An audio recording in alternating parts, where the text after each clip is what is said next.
यवतमाळवरून, यवतमाळ माहिती आहे ना, आपल्या महाराष्ट्रातील एक जिल्हा आहे.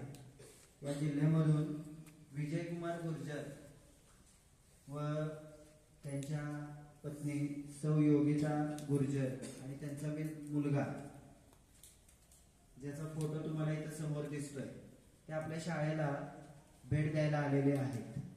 त्यांचं प्रथमतः मी शाळेच्या वतीनं स्वागत करतो.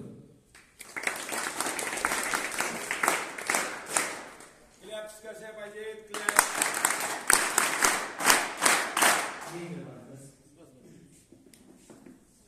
तर हे हा जो विद्यार्थी आहे तो केंद्रीय विद्यालय यवतमाळ या ठिकाणी तनिष्क इयत्ता 8वी मध्ये शिकतोय. म्हणजे तुमच्या बरोबरच तो शाळेमध्ये आहे.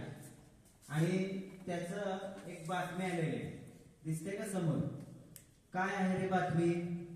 तर विद्यार्थ्यांनी बनवलेल्या मिलेट्सची इंडिया बुक ऑफ रेकॉर्ड्स मध्ये नोंद. आता मिलेट्स म्हणजे काय, कोण सांगेल? माहिती आहे मराठीमध्ये मिलेट्सला काय म्हणतात? मिलेट्स